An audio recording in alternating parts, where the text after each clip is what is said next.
I started doing these vlogs because it was, well, first of all, to kind of help me feel accountable, and also I thought, it was kind of markety type thing. It might kind of go somewhere. Who knows? It's important.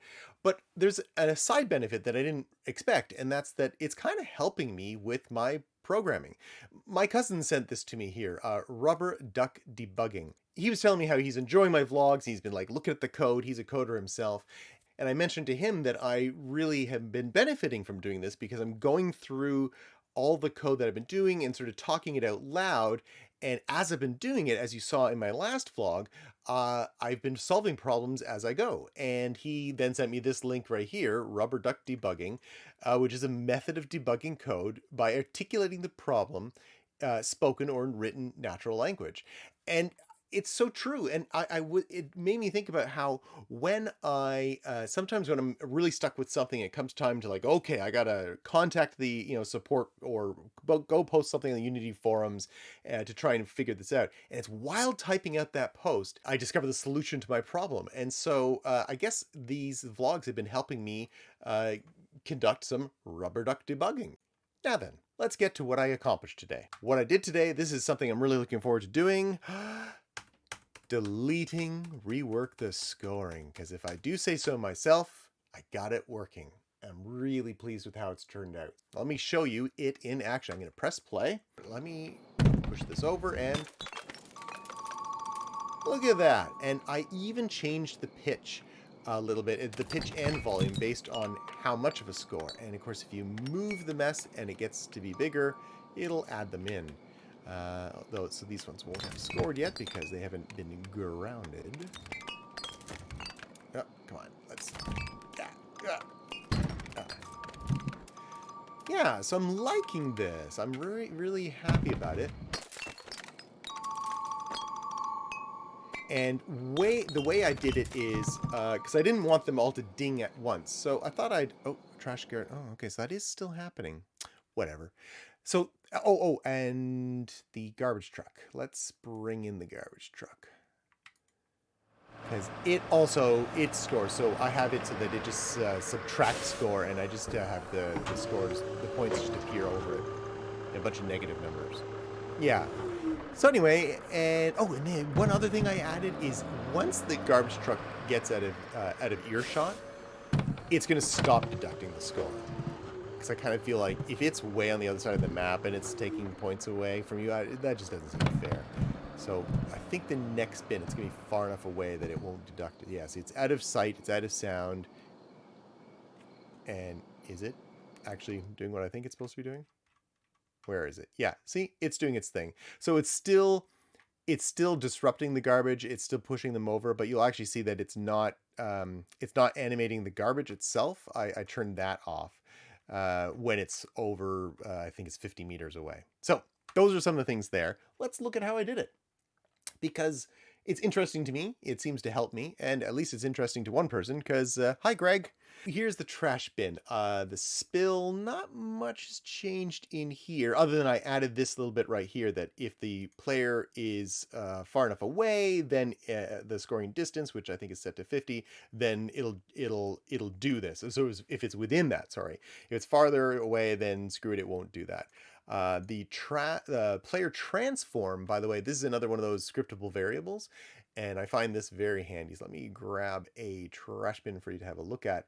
So the trash bin has this player, here, a player transform, and so this is a runtime game object. So as soon as the runtime begins, as soon as the game begins, on the player raccoon is the transform hook. And so it assigns itself to this scriptable variable, and I'm using all sorts of things make reference to this, and it means that you can have references to objects within your game without having to worry about wiring everything all together, which, as you know, can get very spaghetti messy and you always forget something. Next up, how do I display the scoring?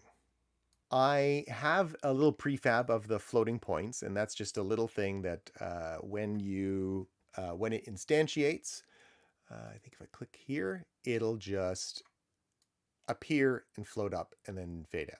So a trash item. I want to show you the trash item, trash item. Here it is. So the trash item has, here it is. Scores to be tallied. Let's look at the code.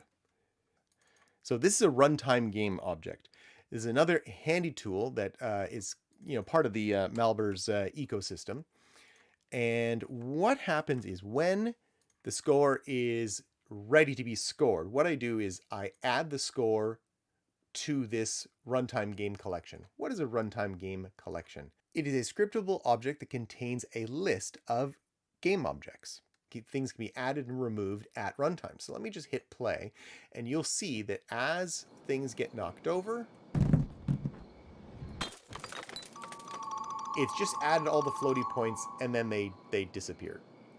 And the reason I did that is because I add the items, and then it's going to wait to score that thing until it is object number 0 in that list. You saw that list right there. So it's going to wait until that happens. It's just going to hold in this little while loop. And then once it gets to 0, it'll be like, oh, it's my turn. Let's move on. No, let's not move on. Let's wait for a 50th of a second. Then it'll set up the floaty point, get it going, and then remove itself from the list, making way for the next item to be at number 0. Oh, and I also have a hold here for about half a second before it allows it to score. I just kind of do this pause because I just don't want the same piece to like score. I'm just basically putting in like a half second buffer before it might recalculate itself. So that's how I do the scoring such that it the scores don't happen all at once. There's a bit of a randomness to it, which gives that a nice look right there. And the other thing, of course, to point out is I have these little animation curves.